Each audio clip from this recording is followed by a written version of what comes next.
We talk LA Kings unanswered questions as we head into the 2023-24 season on this edition of Locked On LA Kings.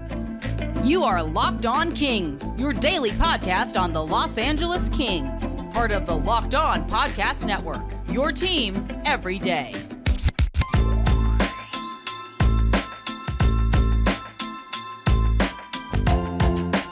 Hey, Kings fans, welcome to Locked On LA Kings, part of the Locked On Podcast Network, your team every day. Thanks for making Locked On LA Kings your first listen every day. We are free and available wherever you get your podcasts. We'd love for you to leave us a positive comment on Apple Podcasts if you're a fan of the show.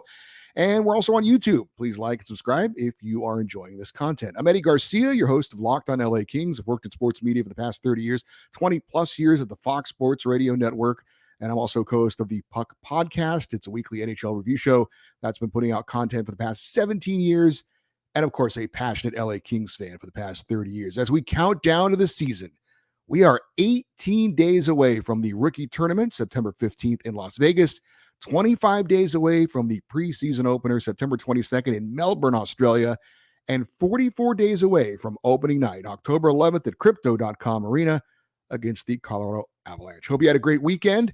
I went to not one, but two Metallica concerts at SoFi Stadium on Friday and Sunday. Had a great time. And if you were out there at one of those shows, I hope you had a great time as well. I did run into a couple of LA Kings fans out there. And anyway, I hope you had a good weekend. I know I had a fun time. Coming up on this show, we're going to talk about some unanswered questions for the LA Kings. And to start off, I think the biggest unanswered question is head coach Todd McLellan's future. I talked about it on last Monday's show. We talked about the Kings that were in the biggest spotlights for this coming season. And I focused on the players, and understandably so. But we did have a comment on one of the YouTube episodes, on the episode from last Monday. And this came from Big Lebowski 3961. And he said, "Spotlight is on McClellan. Can he get the Kings to the next level?" And he's right. And this needs to be discussed.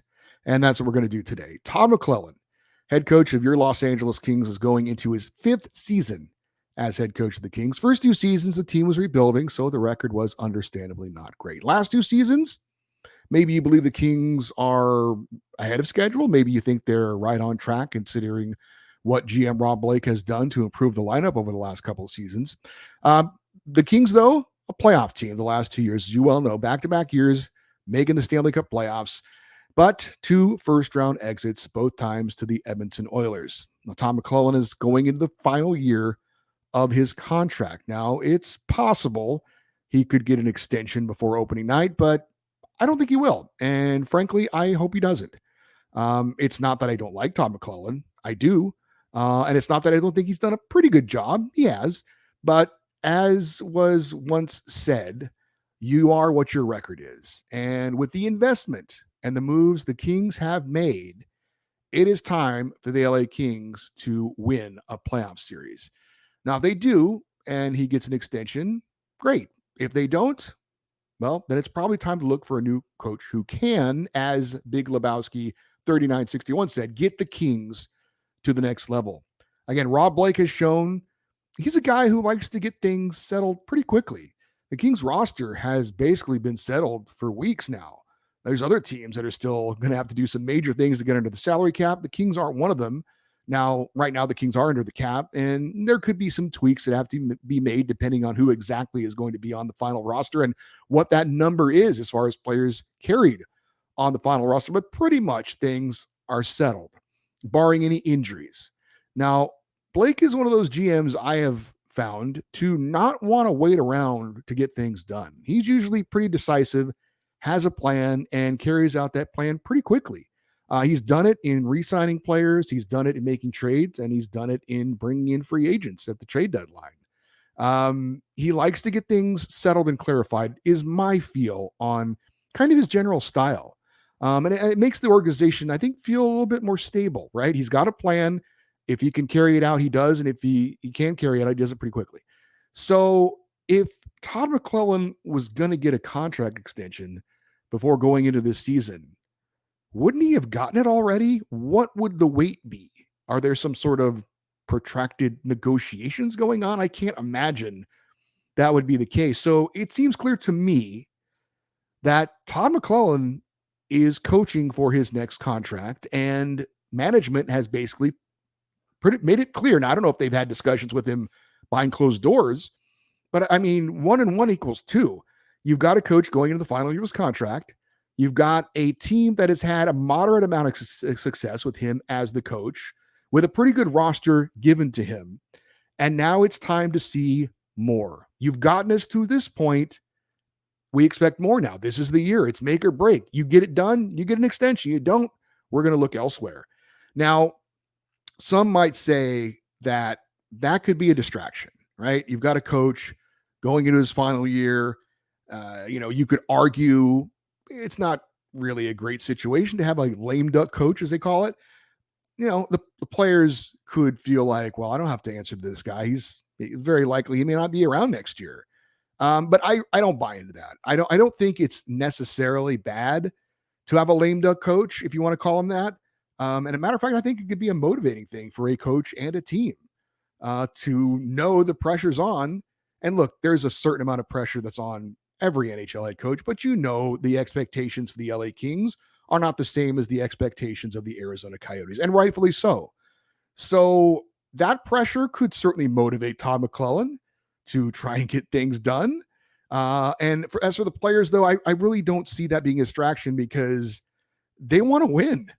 I think they're as frustrated as us fans with the lack of playoff success. Just getting to the playoffs and then getting bumped in the first round by the Oilers is frustrating. And it's not what they want. It's not what we want. It's not what anybody wants who's, a Kings fan or rooting for the Kings or a part of the Kings organization. The Kings haven't won a playoff series since they won the Cup in 2014.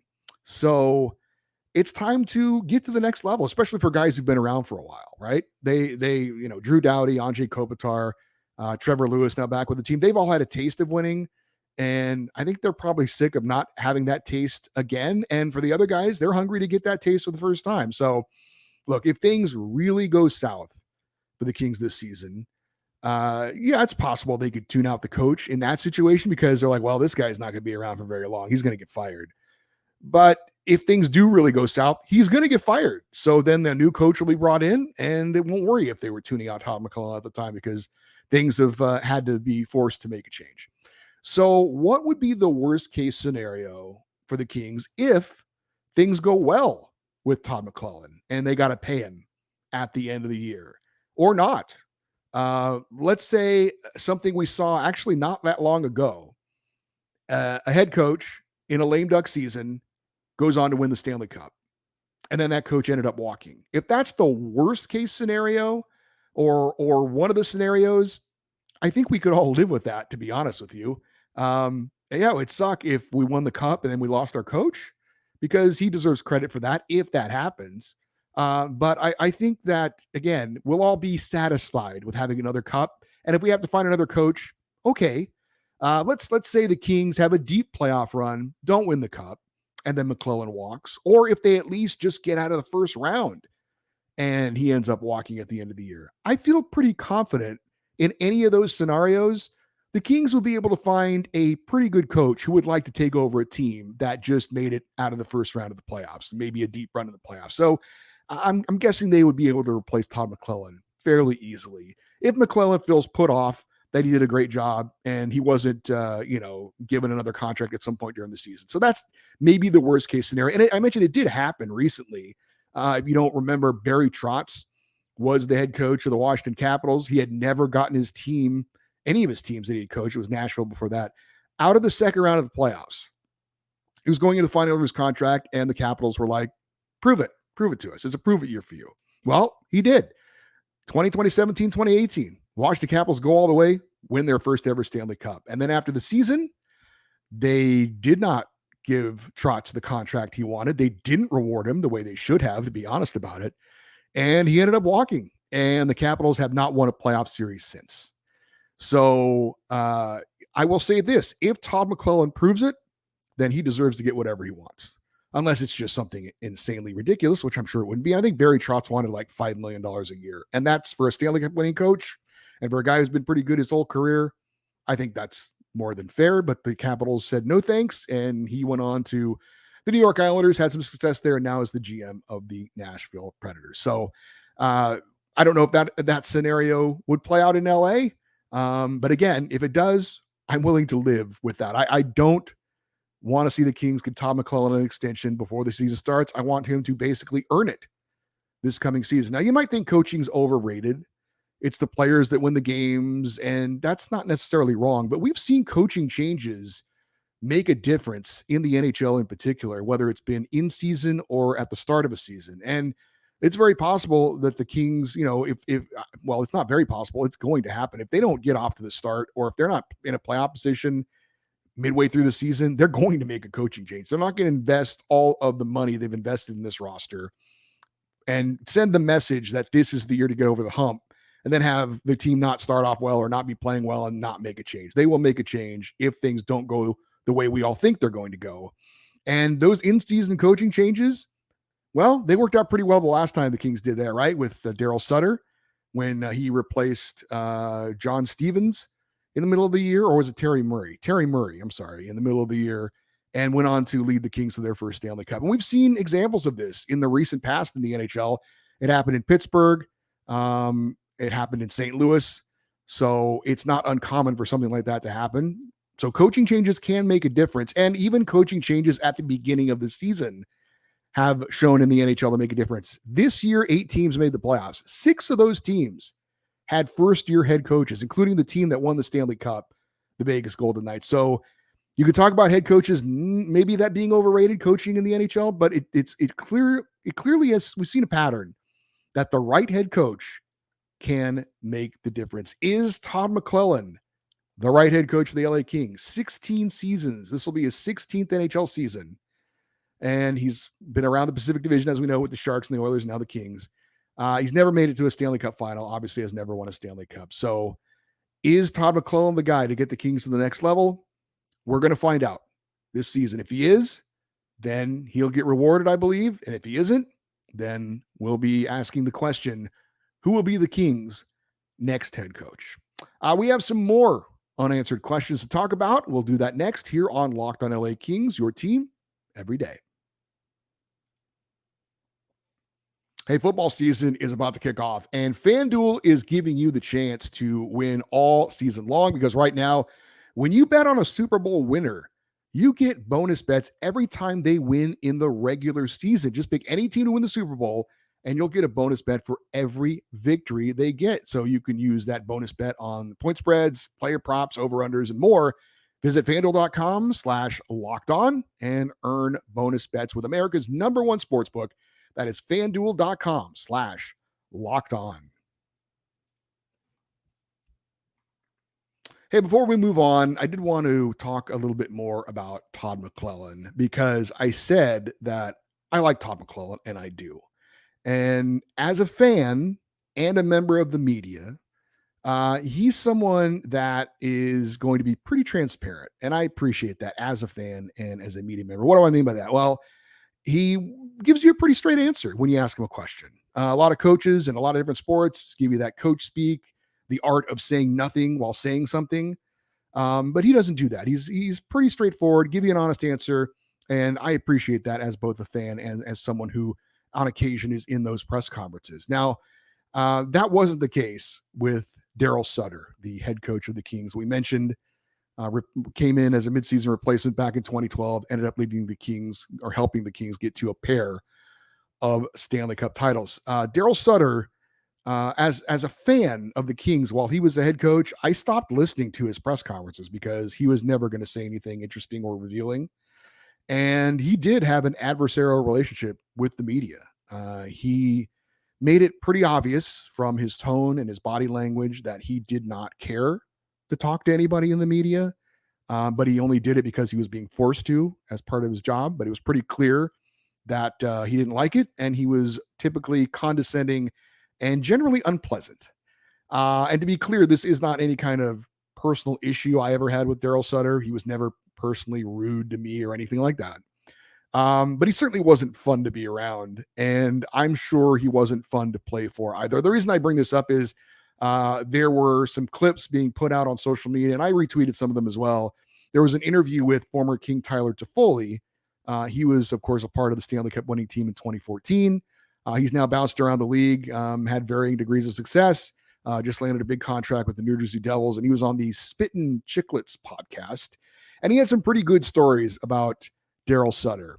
And to be fair to Tyler, he never claimed in this interview that he had any issues with Sutter, but I think he did acknowledge, and it's not breaking news here, that Daryl Sutter's not an easy guy to play for.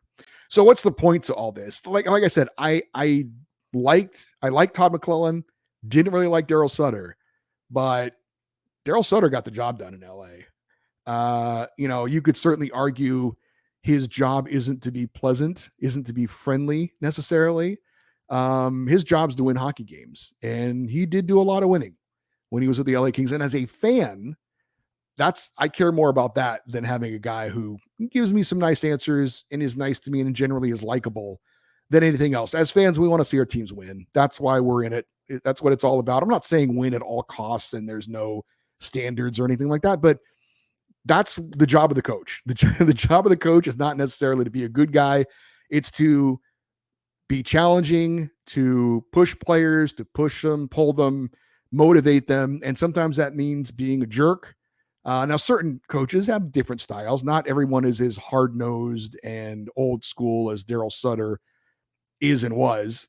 But there are different ways to get it done. But in the end, it's about getting the job done. So as much as I like Todd McLellen, like I said, he needs to get the job done. And if he doesn't, then there needs to be somebody else that can come in to do it, because the guy that I didn't really care for much, he's helped get 2 banners hanging in the crypto.com arena. And I like that a lot. I had a lot of good times watching those teams and a lot of fun times. So like I said, if Todd McLellen can't get it done, then obviously we'll have to look elsewhere for somebody else, but we shall see. Hopefully he does.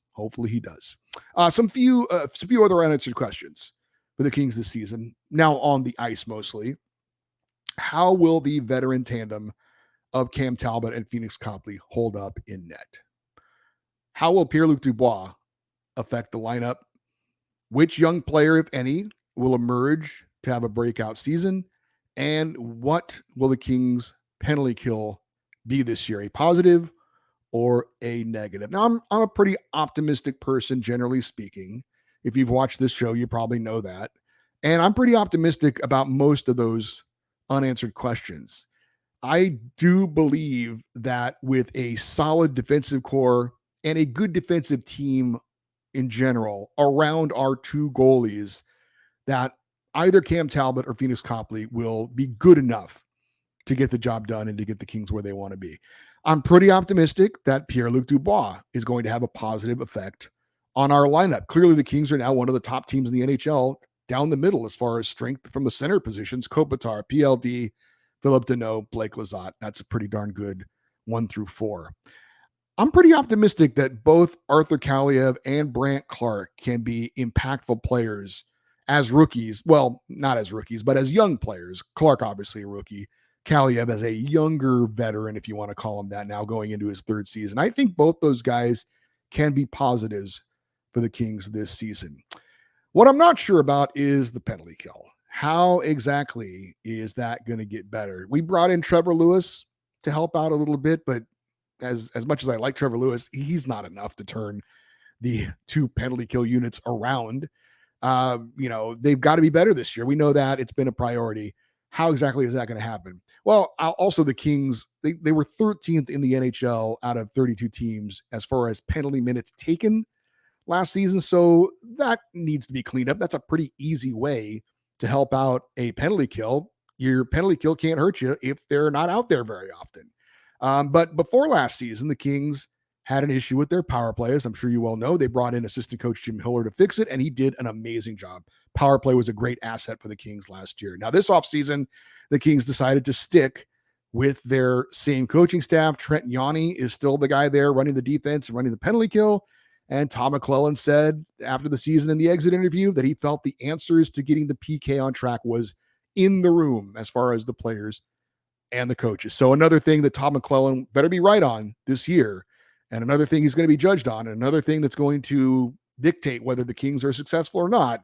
How does the coaching staff get that penalty kill turned around? And the players obviously play a big role in that as well. I'm pretty optimistic about all the other unanswered questions. This one, I'm going to have to see it to believe it. I'm not sure about the Kings improving on that penalty kill. They say it's going to be priority. Hopefully, just making it a priority will be the answer. I would assume that would mean investing a lot of time with it in practice time, but we shall see. The PK is still a concern for me going into this coming season. We've got one final question about the LA Kings for this coming season, and it's a big one directly impacting you as a fan. That's next on Locked On LA Kings, your team every day.